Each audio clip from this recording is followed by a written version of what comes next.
One of the hardest parts, in my opinion, about flipping furniture is learning or figuring out whether it's real wood, whether it is solid wood or veneer. So let me break it down. There's solid real wood, which is gorgeous. Real wood, I actually have some examples. This is actually real wood.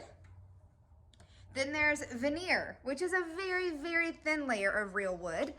And it can look pretty realistic. This is actually veneer, and you can tell if I get close right here, see how it gets a little lighter and you can see underneath? That is what happens when you sand too far on veneer. And then there are, there's laminate. So I'm gonna go over here and show you laminate. This is laminate. It is very slippery. I mean, if you were standing on this in socks, you would bust your behind slippery. And it's got this very thick, this is all that laminate. Okay, and then behind it, that actually looks like real wood underneath, surprisingly. And I can't tell on it over here, but that actually looks like pressed wood.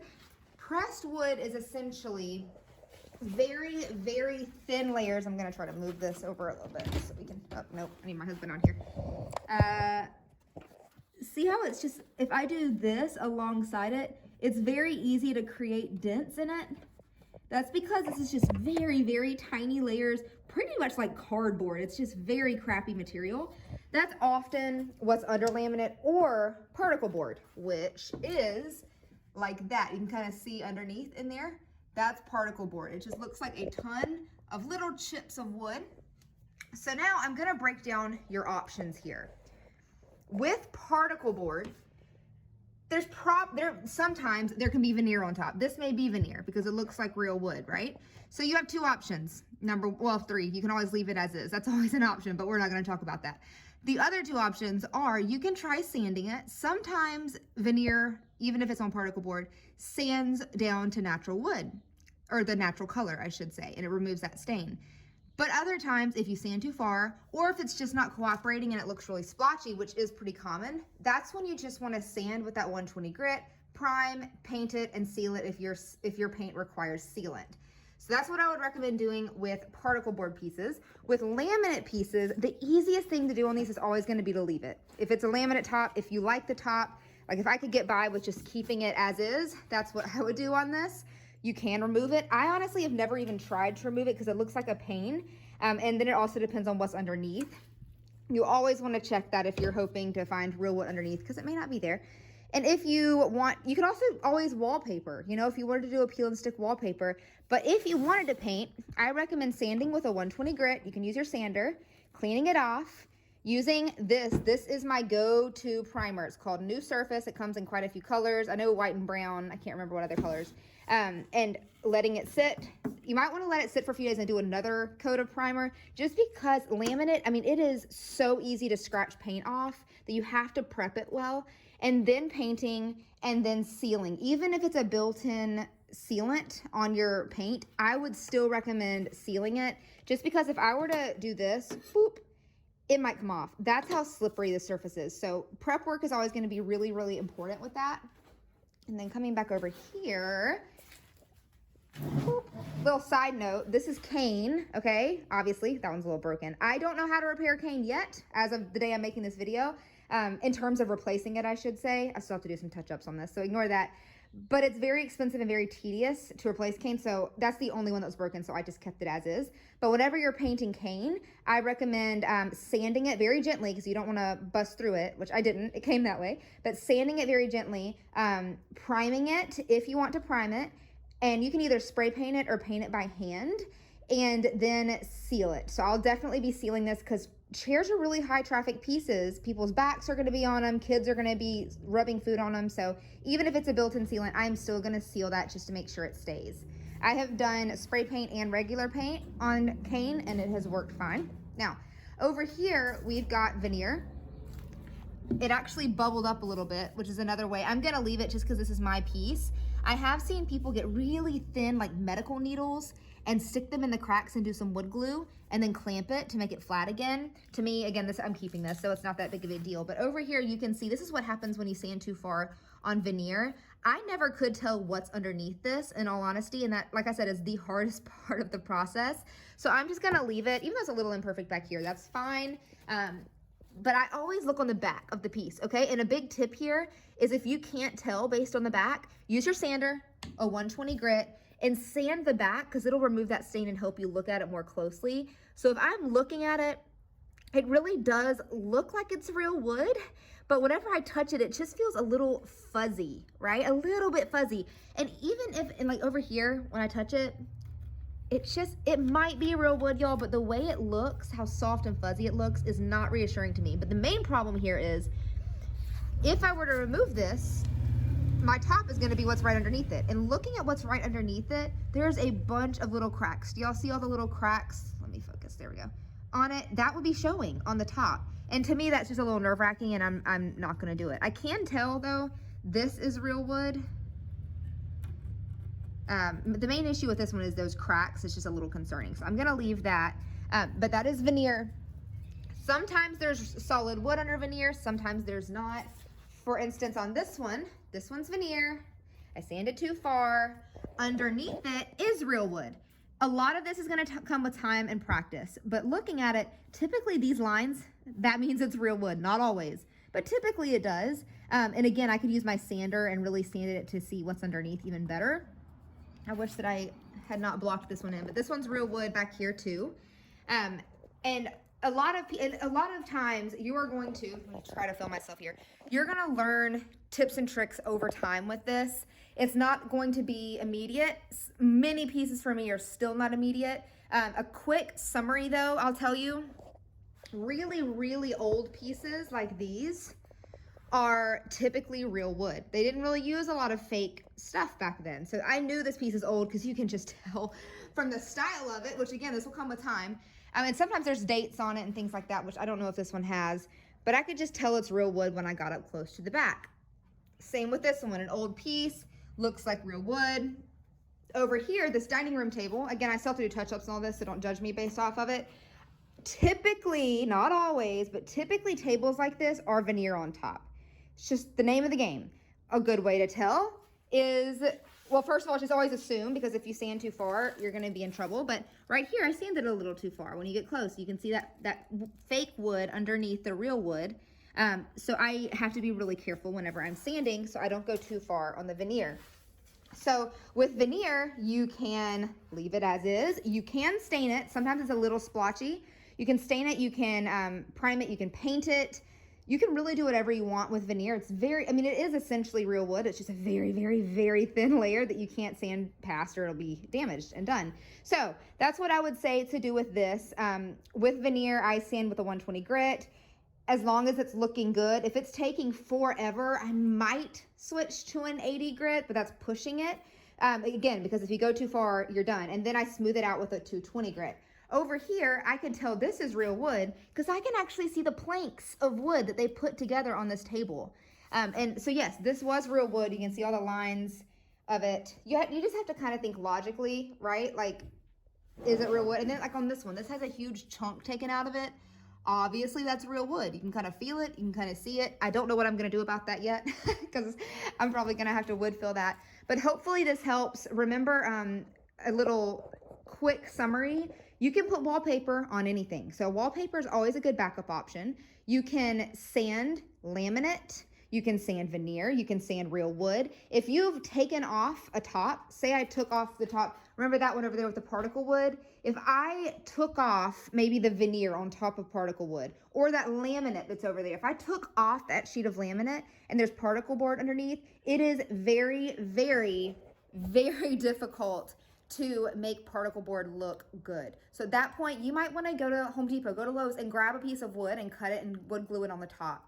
You might wanna get a piece of plywood and sand it down to a 220 grit and put it on top and paint it. Prime it first. Always prime plywood because the wood grain will show through. Prime it and paint it. But it's just such a nasty texture. It will soak up all your paint. It's gonna be bumpy as crap. I just don't recommend doing that. So that's what I recommend with that. You cannot stain laminate, as far as I know. If somebody figures out a way, let me know. You cannot stain particle board. Like I said, it's pretty ugly and you probably don't want to anyways. You can stain veneer. You can prime paint. You can prime paint not particle board, sorry. Prime and paint laminate. And then with wood, you can do anything. You can sand it, prime and paint and seal. You can sand it and restain. You can just sand it and leave it as is. Whatever you want to do with that piece is what I would recommend. Some pieces are just tricky, y'all. Looking at this one under here, can you tell I've got a lot going on right now? Looking at this one under here, this is a coffee table. What I would do, just to walk you through the process, if I'm asking myself, is this real wood? I'm gonna look at it. I'm gonna get close to see if there's any damage. Because sometimes if there's damage, you can see, okay, like they've ruined the veneer here. I can't see anything, so I'm actually gonna look underneath. Underneath actually looks like real wood, but I'm telling you, they get very, very smart. These businesses have learned how to make veneer look real. So when they're at the store, people be like, oh, cool, this is solid wood. People sell stuff to me thinking it's solid wood all the time, and I'm like, nope, not solid wood. So I don't see any damage on this one. But, okay, looking at here, I do know that's, at some point, they dripped something on it that removed the paint, or the stain. So I know that's going to be that natural color if I sand it down, which is a fun little fact to know. Same thing as here. That's going to be that color I get if I sand it down. I do see they scratched a little bit. I would assume this is real wood because it's round. It'd be pretty hard to fake a round piece like this. But I am assuming this is real because looking at the edge, I'm trying to get a good glimpse here. Looking at, oh, am I too close? Looking at the edge right here, you can see where they've combined these pieces of wood, right? So if it's gonna be fake on top, you're going to see that transition from fake wood to real wood. Or I'm sorry, I say veneer is fake wood, but it's not. You're gonna see that transition from veneer or fake wood to that real wood or some type of material underneath. It's never gonna be veneer this thick. Veneer is real thin, so you would see that transition. But what I would do here is I'm gonna sand it, and same thing with over here. There's no transition. I'm gonna sand it and see if anything shows up like lines. For instance, over here, you see that little line up there that shows that difference? So, I know this was a long lesson, and I'm gonna be honest, you're gonna learn with time. You're gonna get tricked, and it's gonna make you so mad whenever you're confidently sanding and you go through veneer. It just happens to the best of us. Let's look at this one. So this is my antique vintage table. I'm gonna be flipping. Oh, this is good. Okay, so right here, look at that. Yuck, yuck, yuck. That's fake and disgusting. So with this, what I'm gonna have to do is I'm gonna sand gently around this area. I can use wood filler, that's fine. I'm gonna sand it with a 120 grit, and then I'm gonna paint it. I actually think up here is kind of laminate-y, but looking at this is water damage. I get a lot of questions on this. There's not much you can do, unfortunately. So what I'm gonna do on this one is I'm gonna sand it. This is such a rough texture. That's a bubble that kind of came off. All this is really bumpy. I'm gonna sand it with a 120 grit. It's gonna leave some extreme spots on this piece, guys, and the only thing you can really do is paint it. But whenever you have things like this bubbled up and you sand it, prime, prime, prime. Because if you don't prime when there's changes in texture, that change of texture is gonna show right through the paint. You're gonna see smooth paint, rough looking paint, smooth paint. So I always prime it. So that's what I'm gonna be doing with this piece. That fluff stuff is the worst. I hate it. I call it fluff stuff. And then like looking back here, I'm trying to get a good, super hard to see. And see again, I don't know. I can tell from down here, if I'm looking at over here, try to get close. You see how there's like little holes? That is particle board. It's fake. Looking at this, I would sand it to tell, but even looking at that, you can just kind of tell. It just starts to come a little more naturally the more that you do it. So anyways, if you are ever confused, throw some pictures of the front, the back, the sides, everything that you can on the Facebook group, and maybe someone has worked on the same piece or knows what they're looking at. And if you don't get help from there, you can always start a chat with me by going to one-on-one consultations within this course. It's $5 per furniture flip question or whatever, per furniture piece within that project. So I want to be helpful to y'all, and I don't want to charge an arm and a leg to do that. So that's just available to my students. So if you ever have questions about that, shoot me a message. I'll do my best to help. But a lot of it does come with trial and error and knowledge over time. But hopefully this has provided some really valuable tips to you. I'm trying to think if there's anything else Texture wise that we might want to cover. Oh, wicker. So I will say this. This is kind of a wickery, let me turn it around. This is kind of a wickery substance texture fabric thing. This kind of wicker, I get a lot of questions on this. I actually do have a quick freebie video somewhere in the course about something I've done in the past. I've spray painted wire, like electrical wire, and actually woven it in when it was just one piece missing. But to be honest, y'all, it's rarely worth the energy and the time. That's concerning to me because we do not have an animal that size. It's in our garage. But anyways, I don't necessarily recommend putting in a ton of time and effort on repaired veneer or damaged veneer, because repaired typically is obvious that it's been damaged at some time and it just doesn't look the best. So that's what I would say with that.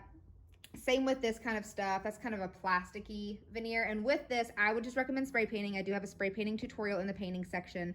I would recommend sanding it a little bit if you can with a 120 grit, priming it maybe with a primer, a spray paint primer, and then spray painting it. And you might want to seal it as well with a spray paint sealant. I don't recommend spray paint sealant on anything other than something that is just really hard to seal, like that would be.